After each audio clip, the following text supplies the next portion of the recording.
thank you all for coming. I'm really excited to have you here. And it is 1:02. So Laura, if you don't mind moving on to the next slide, I'm just going to go ahead and introduce speakers and we will continue with today's content.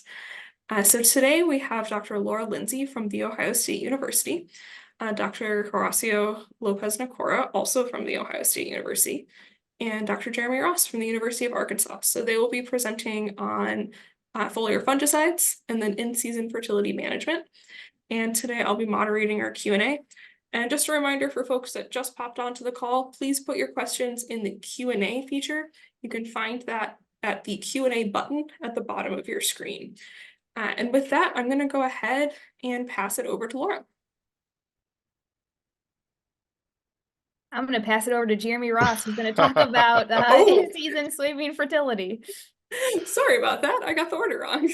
That's all right. Well, I appreciate the introduction from Emma and Laura. And so, all right, Laura, you can go ahead and go to the first slide. So, my background's in soil fertility. And so, the next 10 to 15 minutes, I'm going to try to cover, probably a semester's worth of information. And so, when we're looking at fertilizer and nutrients to soybeans and pretty much any other row crop, it's pretty complicated. It's probably the most complicated system in row crop production because you're dealing with several different nutrients and then, all the processes that occur, in the soil from, soil texture to soil moisture to pH to, all kinds of other things that occur in the soil. But, when we're looking at this, I'll go back, Laura. So when we're looking at the nutrients, it is the foundation to sustain biological function. But we can also, we need nutrients to, to help the plant, avoid stressors and to support yield. And so when we're looking at, the nutrients that soybeans need, there's 16 essential nutrients. And so the three big ones that everybody is really mainly focused on is nitrogen, phosphorus, and potassium. And I'll talk a little bit more about some of the research we're doing here in Arkansas about potassium fertility. But then, there's been a lot of interest over the last, 5 to 10 years, about some of the secondary or micronutrients. And so, we've done some work looking at foliar feeds and a few years ago. That publication is, available on the website if you're interested in looking at that. But a lot of what I'm going to be talking about today is actual, dry fertility that we've been doing the research on. And then not only, when we're dealing with nutrients, we have to keep the soil pH levels in mind. Optimum for soybean growth and development, 6.3 to 6.5. I know, there's soils here in Arkansas that are well below that or well above that. And we do have some nutrient issues in some of these different soils. Okay, Laura. All right, so the main thing we need to kind of look at is how much nutrients are we carrying off in the soybean seed that we take to the elevators. And if you look at this slide, if you and the numbers are, a range, but if you look at 1 bushel of soybeans, we're removing 4 pounds of nitrogen, almost a half a pound of phosphorus, 1 1/4 pounds of potassium, and almost 2/10 of a pound of sulfur. And so, as we increase our soybean yields, and if you look at the trend over the last 50 years, every year we're gaining, some additional yield in our soybeans, we're just carrying more and more of these nutrients off. And so, really having a good soil test to know exactly what you're dealing with, and then managing that crop, starting early in the season and then progressing throughout the season to make sure we have enough nutrients in that crop to maximize yield. Laura. All right, and so I'm not going to go through this table, but it does give, some of the processes and, some of the things that the plant needs for individual nutrients. And so if you look, there's a lot of the nutrients that are associated with either with enzymatic activity or photosynthesis and chlorophyll processes. And so That's some of the main, processes and functions that a plant does to really maximize yield and to stay healthy. But if we eliminate, or are deficient in one of these, we're going to have, the soybeans is not going to be as thrifty or grow as well as it would have if it had, the proper amount of each of these. Again, that nitrogen, phosphorus, and potassium, we need more of those particular nutrients than some of the others.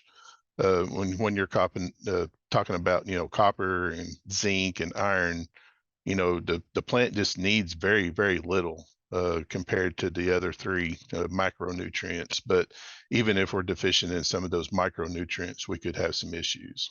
So, Laura. All right, and so we've all probably seen deficient plants in the field at some time or other. But deficiency symptoms may appear, if the nutrient is limited, or even if we're in high levels and have toxic issues. And so, we use that as a visual prompt to say, hey, we've got something wrong with our plant, be it stunted plants or yellow leaves or smaller than normal leaves, and so the pictures just show a few examples. We've got potassium is the picture on the left. That's potassium, kind of classic potassium nutrient deficiencies. We have manganese deficiency in the middle, and then sulfur deficiency on the far right.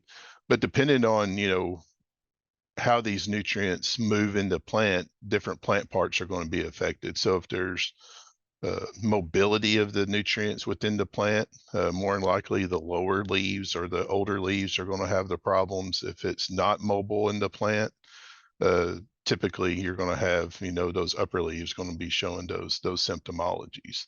But, don't be confused, when you walk out and see a yellow leaf.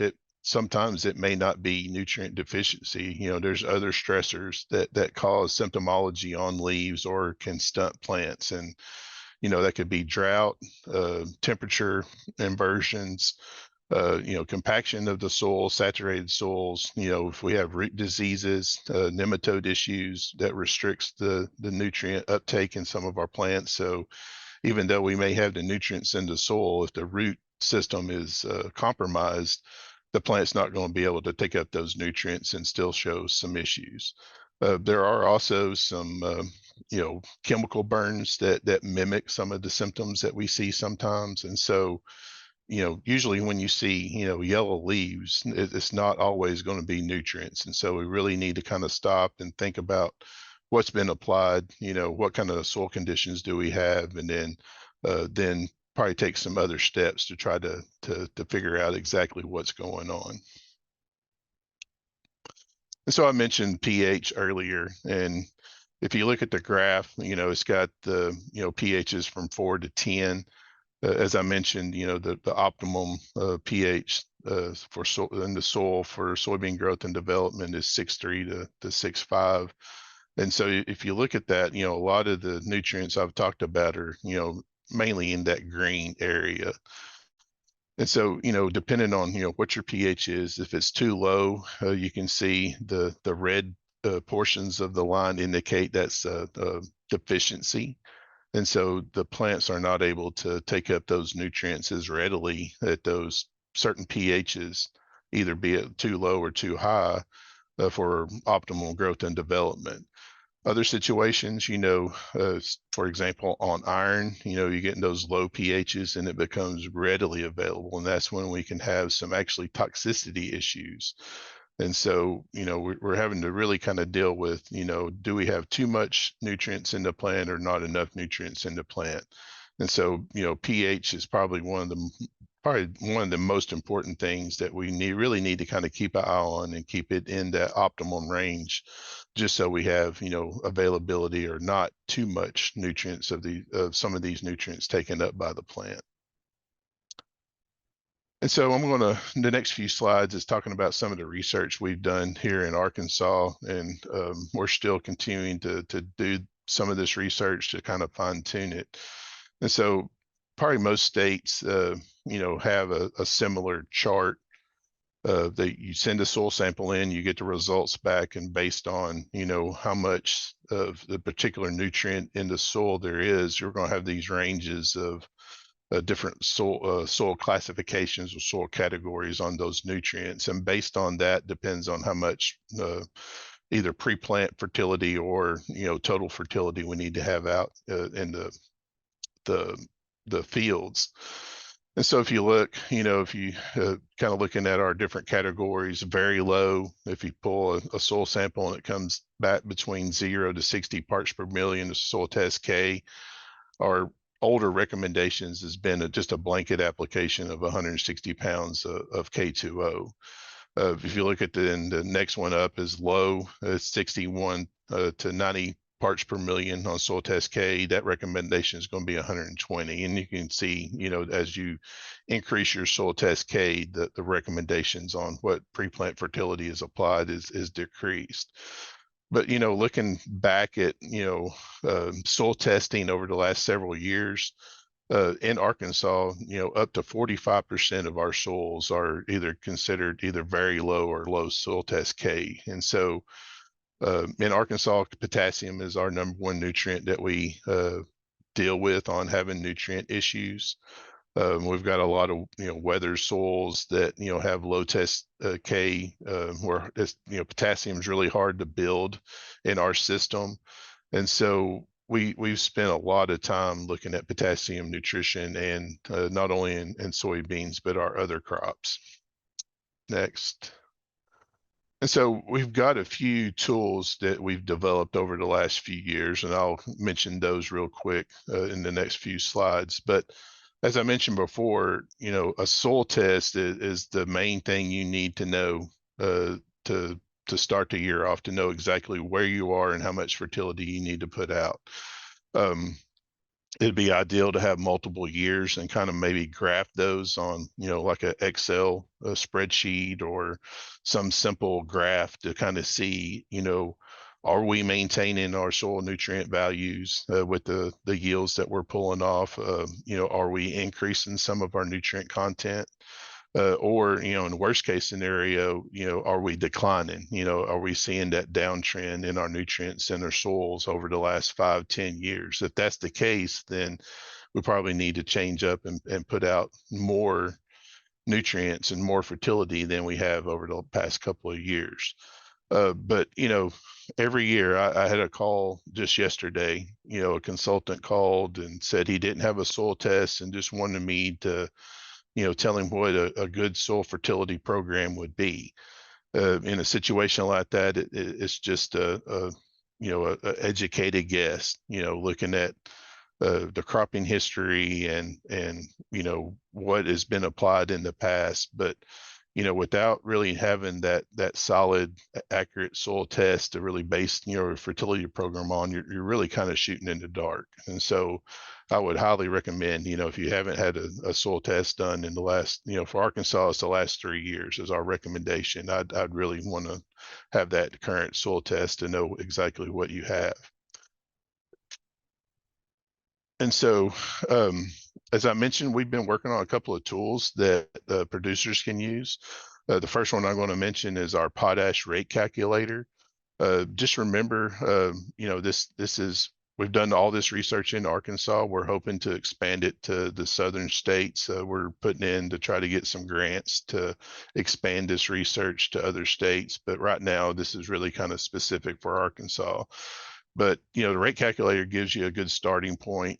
Just know that, you know, you can come back in season and make some adjustments to really maximize yield.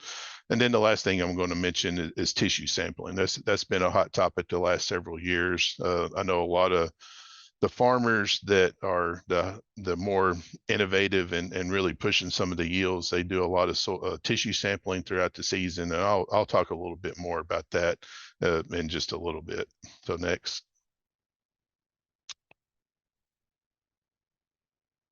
Okay. And so, you know, I'm just for time's sake, I'm not going to spend a whole lot of time, you know, talking about a rate calculator, but I've spent a lot of time this winter. We kind of launched this last year on limited acreage, and then really we're pushing it this year. And so again, if you kind of look, well, for our rate calculator, there's a few things you really kind of need to input to make it, work accurately. And so some of the things that we need to put in is your price of what your commodity or your soybean crop is going to be. And so for this example, we're looking at $12.50 bushel of soybeans, $750 a ton of potash, a $7 application fee. Some farmers have application fees, some do not. So you can either leave that in or out. And then you need to put in a projected realistic yield goal. And so for this example, we're looking at 60 bushel per acre soybean yield. And so again, we've got our soil test values on the far left.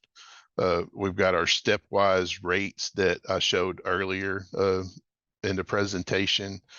And then if you look at the next to the last column, that PRC-K rate, that's the rates that were generated using the variables at the bottom to give us our best return on our investment on how much potash we needed to apply. And so you can see in that very low category at 50 parts per million, our normal recommendation would have been 160 pounds of K2O, but with the potash rate calculator, it's recommending 113 pounds of K2O with a cost savings of about $14.02. And so again, if your variables, at the bottom of the slide change, then that rate is going to change. But again, this is giving us our best, ROI on our potassium fertility program at the values that we put into the calculator. And so not all the time does it give us lower recommendations. Sometimes it will give a little bit higher, just based again on those characteristics that we put into the calculator. Laura. And so for, again, this rate calculator to really work, I mean, realistic goals are critical. The more information, the more accurate you have, the better the value is going to be. But we've been telling our farmers, this is a really good starting point, because we have done quite a bit of research in the last 4 years looking at in-season applications of potassium to look at maybe, maximizing yield and looking at some of the issues that we think we were seeing in the state. But, we're really just kind of, we've done quite a bit of research the last few years, but we think we have a bigger problem with potassium fertility and potassium nutrition than we originally thought. So next. And so, looking at tissue sampling, again, I mentioned earlier that, collecting the proper plant part is critical. A lot of farmers now are pulling tissue samples and getting results back, and then they're scratching their head on, what does this really mean? And so really there's two thoughts. Are we looking at being proactive? Are we pulling samples to see what is in the plant and then making corrective measures? Or are we looking at reactive sampling? Are we going out seeing symptomology potentially of nutritional issues, pulling those samples and seeing, what those results are? It's very critical on the growth stage, because, if you pull a tissue sample at vegetative, your results are going to be different than they are at reproduction. Especially, when the soybeans are rapidly growing, you can pretty much go out and pull samples and they're probably going to be deficient of something, just because they're in that rapid growth stage, and they're just not able to accumulate the nutrients that they really need. They're using everything that they're taking up. And so you're probably going to see some, lower numbers in the vegetative growth stage than you do reproductive. And so just remember, tissue sampling is a snapshot. It doesn't replace, a good fertility program. It doesn't definitively tell if a nutrient is actually deficient in the soil. You may have other things occurring. You may have droughty conditions. You've got, fertilizer that you applied, but if you don't have enough soil moisture for that nutrient to be absorbed into the plant or taken up by the plant, you still may have nutrient issues, but you have, enough, nutrients in the soil to maximize yield.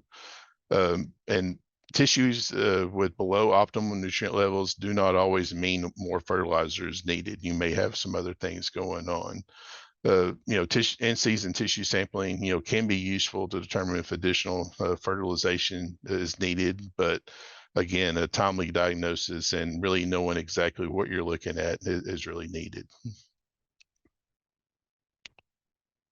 And so, as I mentioned, we've been pulling tissue samples for the last several years, looking at potassium fertility. This is the Excel-based tracking platform. Couple of things you really need to know for this is your planting date and your R1 growth stage date. We're having farmers go out and pull tissue samples, send them into the lab, get the results back, and then put them into this Excel tracking form. And hopefully, if you look at the graph at the bottom left, your tissue concentrations are going to be above that red line. That red line is 95% sufficient potassium in the tissue, and that means we can Hey, Jeremy, I don't think we can hear you anymore. Yeah, we're having some audio issues. Thanks for confirming it's not just on my end. How about now? Ah, perfect.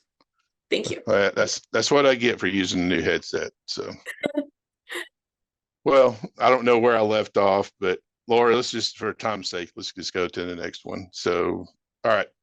So in Arkansas, we think we have a bigger problem with potassium fertility than we originally anticipated. This past year, we surveyed 23 fields in the state with county agents. When we sampled at the R2 growth stage, 12 of those fields were deficient in potassium fertility, or the levels of potassium in the tissue samples were lower than optimum. We went back to the same fields at R4 and pulled samples, and 16 out of the 23 were deficient in potassium. And so, if you went and looked at all these fields, none of these fields were showing any kind of signs of, symptomology of being deficient. And so we think we got a bigger problem in the state. But right now, there's not very many nutrients that we have, critical concentrations available to make a really good diagnosis. And so in Arkansas, for right now with soybeans and rice, we do have potassium recommendations, working on phosphorus in those. And then corn, we're working on those potassium recommendations. So, well, I apologize for my headphones cutting out, but, real quick, a couple of people I'd like to thank, especially the Arkansas Soybean Promotion Board. They funded a lot of this research, and United Soybean Board. County agents couldn't do it without their support, especially doing some of these large state surveys, and my staff, and then the station where a lot of this research was done. So again, I apologize for losing my audio, but I'll be around, if anybody has any questions, or I can go back and kind of reiterate something I may have missed. So I'm going to pass it back over to Laura. And real quick, we do have a couple questions, and we're not quite at the halfway point, so I'm going to go ahead and bounce them to Jeremy right now, if that's all right with Laura and Horacio. I think you touched on this just after the question was submitted, but Jeremy, would you mind confirming, are these potassium application recommendations irrespective of soybean yield goal, or are all of the recommendations that you use yield goal based? No, so they're all pretty much yield goal based. So the farmers know, kind of what their recommendation or what their yield goals have been, or their average yield goals have been over the last several years. So it's kind of geared toward, what the individual farmer's yield goal is. And then I have two questions here on foliar feeding. Do you see any advantage to foliar feeding potassium if the soil test levels are medium to low? No, so we did some of that research as our, Science Forces Test group. I don't know, Em or Haley may be able to put that document, in the chat or Q&A that people could download. But, from the 2 years of research at multiple locations across pretty much the entire US, we did not see any yield advantage with the foliar feeds. But, again, all these locations had, adequate nutrient, fertility applied, and no symptomology was seen, And so just as a routine, practice just putting out foliar feeds, we're not seeing, from our research, any benefit for that. Now, if you do have some deficiencies, there are certain deficiencies you can correct with foliar feeds, but then, several of those it's kind of a band-aid to get through the season. You're really not adding anything to the soil to correct a problem for preceding years. Yeah, thank you for that. I've got one more question on foliar feeding, and that is, does foliar potash provide enough potash to the plant versus dry? I think you covered on that, but if there's anything else you want to say comparing those two products more specifically. So the answer is no. You can't put out enough potash that the plant needs just using a foliar product. Yeah, just, and the price per pound right, tends to be exactly. high. Yep.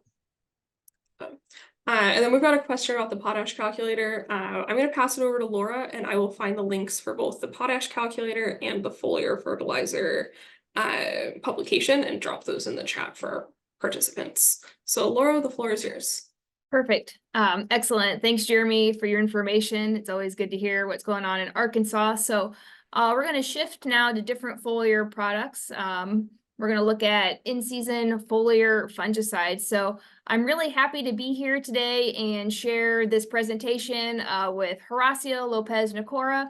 We're both at Ohio State University, collaborate a ton, probably too much. We probably need to stop coming up with new project ideas, but I'm really happy to be able to be on this webinar with Horacio. So Horacio and I work a lot with farmers all across the state of Ohio, and we get all kinds of questions. And I'm always calling Horacio, hey, what do you think about this question? So we are going to pose 5 foliar fungicide scenarios that are real that we encountered over the past several years. We're going to pose a scenario to you, and then using the poll feature, you're going to rank on a scale of 0 to 5 how much the idea hurts. So 0 would be no hurt, 5 would be hurts the worst. And so any of you have children, you probably recognize this pain rating scale from your pediatrician's office. I think Horacio and I were inspired this winter, being in a doctor's office quite frequently with children. So that's what we're going to do. So the first one, scenario 1, Horacio, I am walking my soybean field. It's the R3 growth stage, and I am seeing frog eye leaf spot, but I don't want to spray right now. I'm going to wait until later, maybe R6, to spray my foliar fungicide because I want that fungicide to carry me all the way through harvest, and I'm worried R3 won't carry me long enough. So you should see a poll pop up soon. Hopefully. There it is. All right. So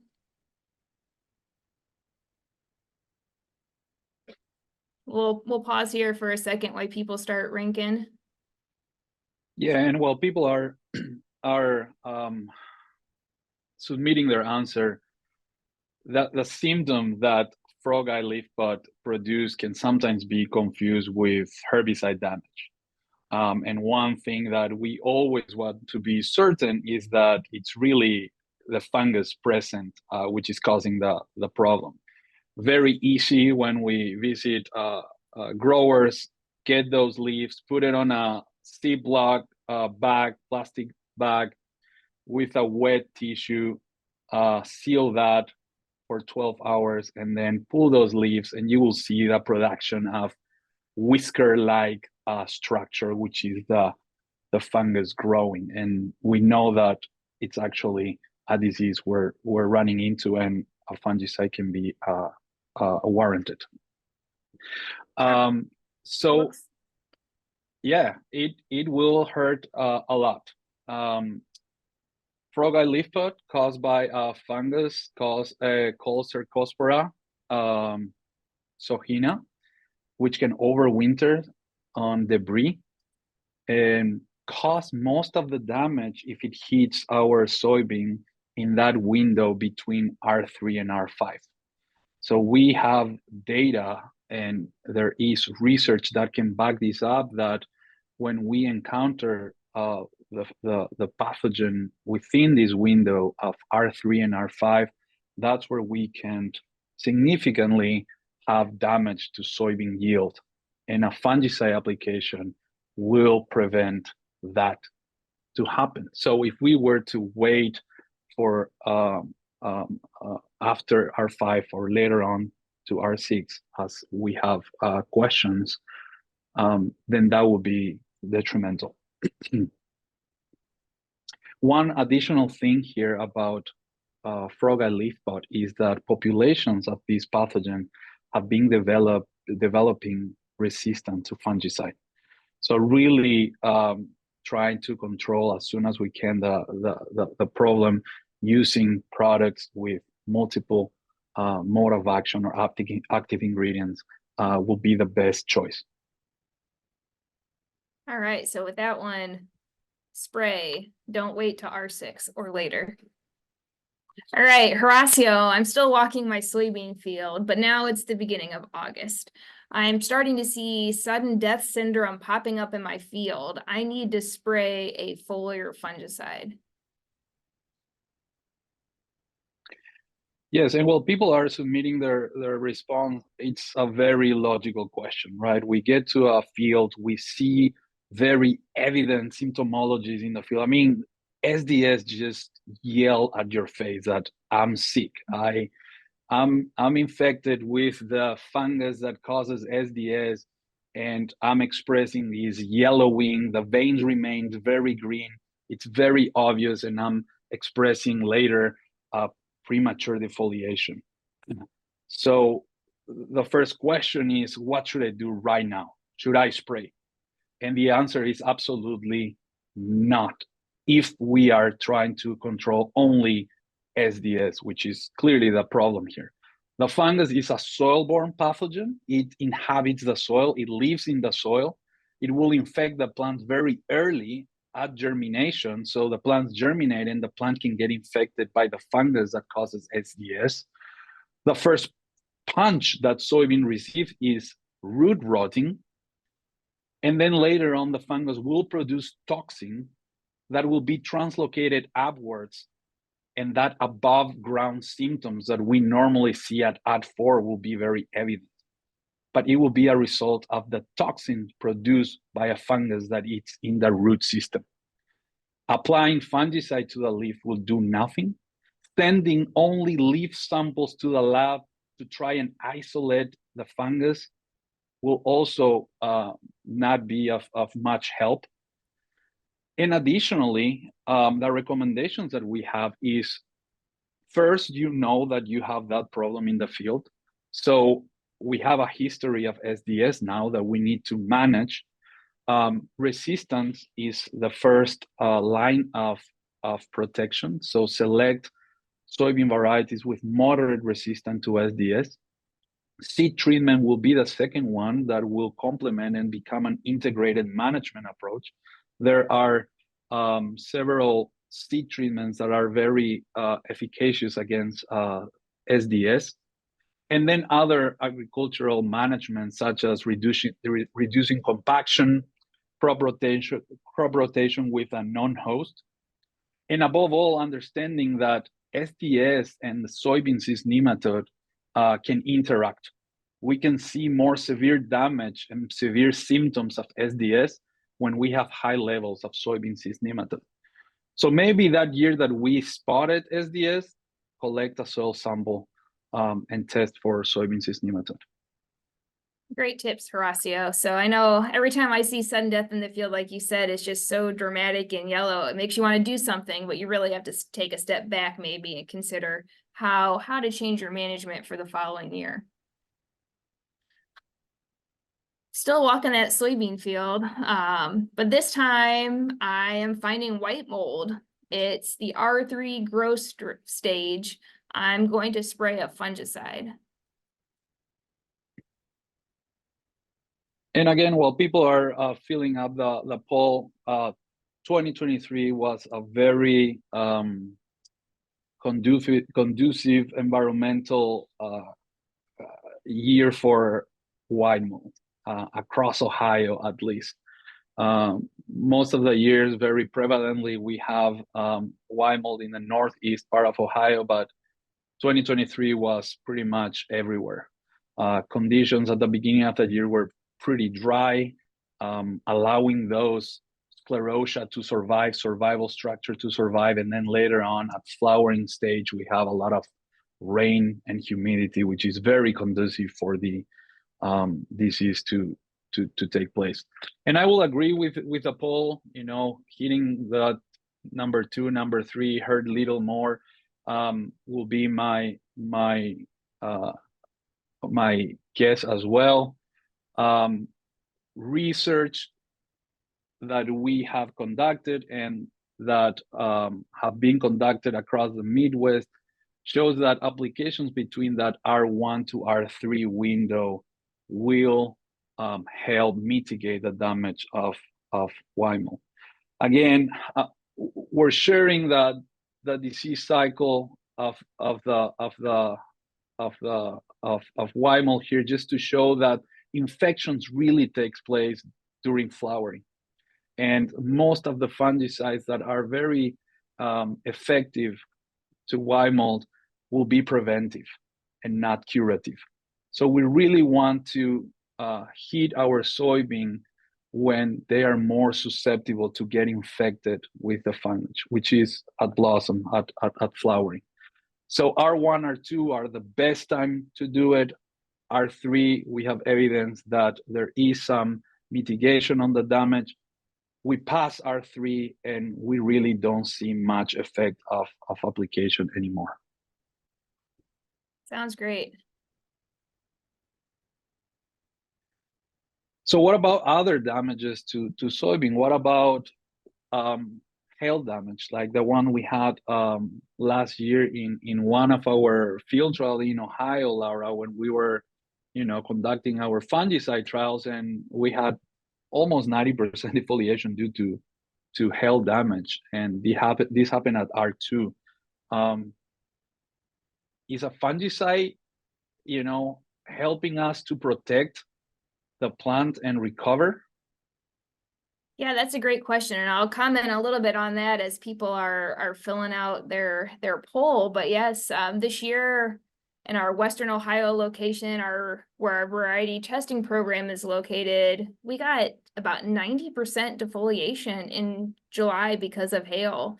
And again, one of those really common questions is, do I need to spray a foliar fungicide? And I think it can be a very tempting thing to do. When you see hail damage, we saw a lot of what looked like open wounds almost on the stem. You just see that physical damage on the soybean plant. So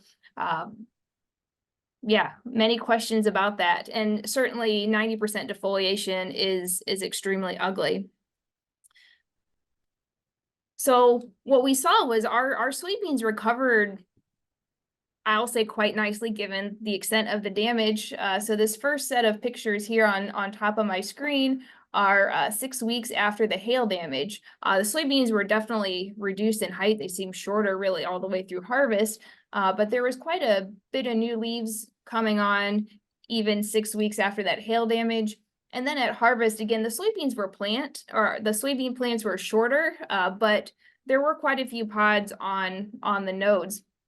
And again, I mentioned this was at our variety testing program location in West Central Ohio. So it was a really nice way for me to look at yields maybe across different relative maturities and looking at our historical yield data from that location. So we divide our performance trials into early and late maturing trials. So with our early maturity trials, those are 2.5 to 3.6 at this location.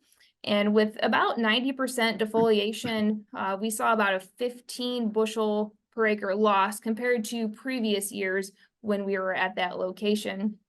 And with our later trial, 3.7 to 4.3 maturities, it was about 7 bushels per acre or less. So to me, it was really remarkable how these plants could recover. Just 90% defoliation is quite a bit. We had some additional space at that location, so we applied foliar fungicide just to see what would happen. So we applied it 2 days after the hail and then 15 days after the hail, plus a non-treated control with no spray. and we saw no significant effect on yield.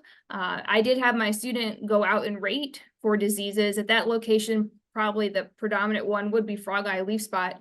I had him go out and rate at R6 once we had leaves on the plants again, and disease severity was extremely low across whether we sprayed or didn't spray, and it was about 1% or less of leaf area affected. So disease was low, and there was really no differences whether or not we sprayed that foliar fungicide.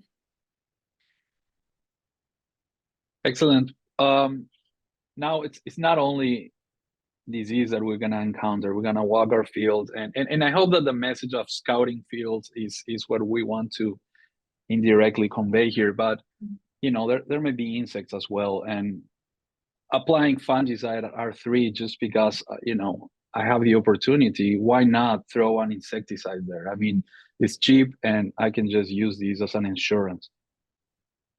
What do you think, Laura? Give him a second to answer, but yeah, Horacio, absolutely. This is something that I hear really, really frequently as a farmer. They're gonna spray at R3, a fungicide at R3. And since the fungicide has a cost, the application has a cost, throwing in that insecticide for cheap insurance can be really tempting to do. And I hope, I'll echo Horacio's comments. I hope one of the messages here is to scout your fields and know what's going on.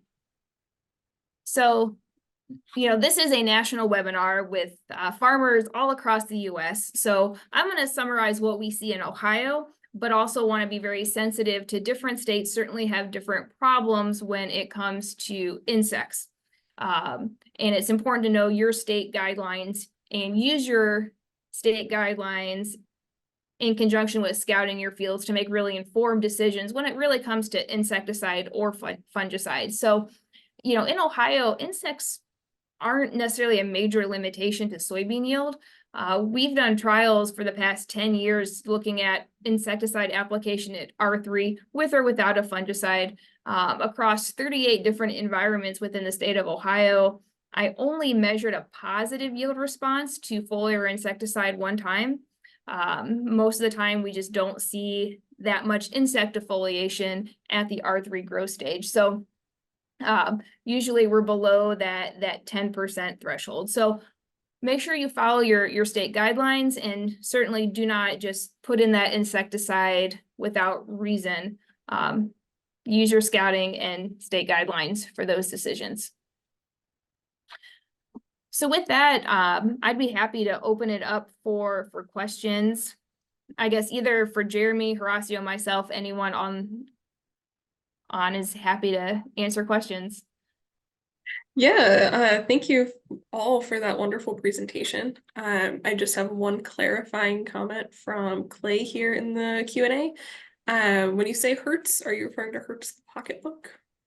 I was going for Hertz the plant pathologist, but no, so no, we are trying to directly hurt Horacio. Directly hurt. You know, it causes, you can see the physical pain on usually Gotcha. the pathologist. So how much can we get him to cringe? But in all seriousness, Hertz the pocketbook is what I think we should look at in a lot of cases, right?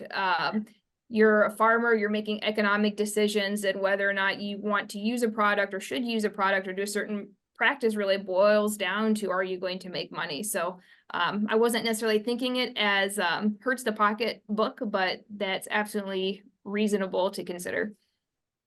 All right, thank you so much for clarifying. I've got another question here from Gordon, and I'm going to pass this to Horacio first. Have you found the Sporecaster to be a useful tool for white mold treatment decisions? Okay, yeah, that's a great question. Thank you for that question.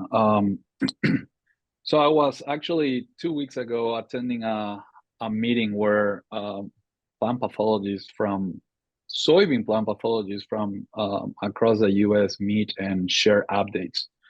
And one of the updates that we received were, you know, some of the research and trials conducted in different states for white mold management. And among the different treatments, which are different products at different timing of application, one of the treatments were the use of the Sporecaster as forecasting tool.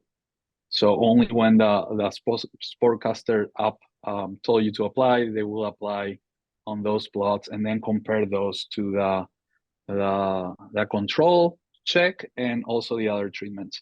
And it was surprising how well it was working with some of the best treatments. Of course, these are conducted in not all of the states, so we haven't used it in Ohio yet. However, this season I have a research project where we are going to be evaluating the Sportcaster in this environmental condition. It's an algorithm, right? It's a model that receive inputs such as temperature, weather, data, growth stage of your soybean, and then with that it will give you a risk of potentially having white mold development or having to apply fungicide. So I'm looking forward to generate that data in Ohio this coming year. But I do know from research conducted in other places, especially where the app was developed and around, that it is showing really promising results. And it's being updated, right? Every year with more research, with more data points, it just becomes better. Awesome. For the sake of our national and international audience, could you clarify a little bit the range that you have seen research on Sportcaster being successful, geographic range? Say it again, sorry.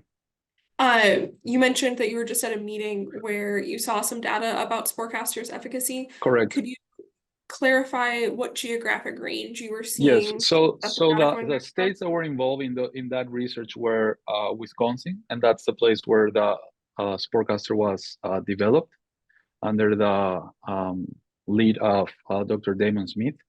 North Dakota had trials, Michigan and Iowa.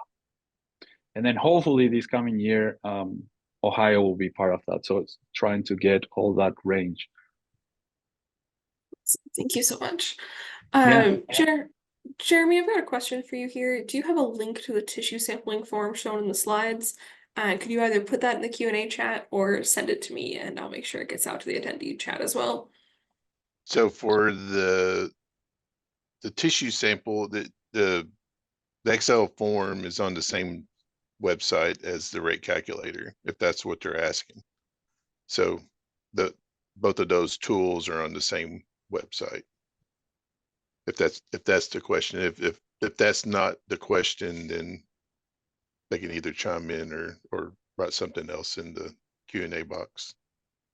Yeah, if the link that has already been posted in the chat was not the form you were looking for, go ahead and add a clarifying question in the chat and we'll make sure you get what you need. I've got another question for you, Jeremy. Any studies on high rates of N just before R1? So we've done quite a bit of nitrogen work on soybeans here in the state, and we actually, as a Science for Success group, have a publication looking at, research on nitrogen, and from that research and from our research, we didn't see any impact with additional nitrogen fertility, that really paid for itself. Now, I think, if you look at our document that we put together from across the US, I think there was a slight increase in yield, but when you run the economics, it just wasn't economical, for those nitrogen applications. And so, nitrogen's a fixer, a nitrogen fixer, with the Bradyrhizobium bacteria, either present in the soil or you can apply it, with an inoculant. And so as long as everything's going right, additional nitrogen fertility, let me clarify. For normal production, we really haven't seen it. Now, if you talk to some of my guys that are pushing 100 bushels, they think they see, some additional yield by putting on additional nitrogen fertility. But, just for normal production, we really haven't seen that big an impact with additional nitrogen. Awesome. Thank you so much. I'm going to pass it back over to Horacio for another question about fungicides.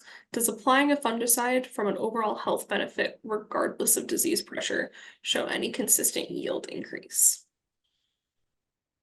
That's a great question. And it feels like we practice for this question. The answer is absolutely no.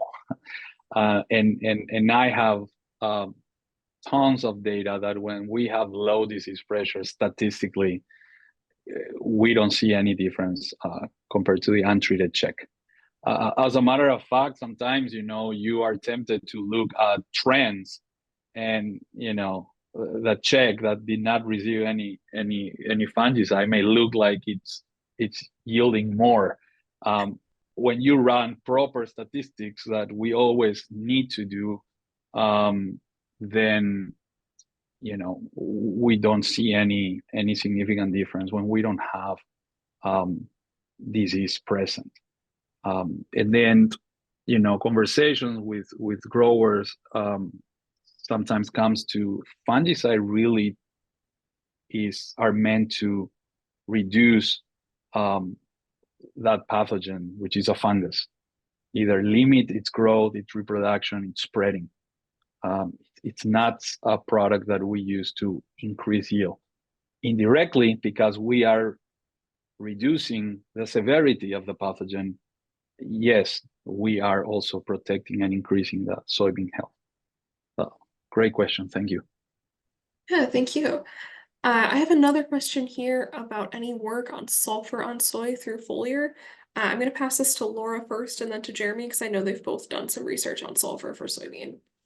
Yeah, I've done work on sulfur for soybean in Ohio as part of Science for Success in a couple different projects. I don't believe any of them were foliar, but even There were then, sulfur products in the foliar fertilizer study. okay, then you know better than me, Emma. So we didn't see any yield response to our foliar fertilizer products, which included sulfur in our study, and then with the soil applied sulfur, we haven't seen a lot of response or really any response in Ohio yet to sulfur. We're keeping an eye on it because I know other states are picking up sulfur deficiencies, but in Ohio we haven't detected that quite yet. Anything else to add, Jeremy?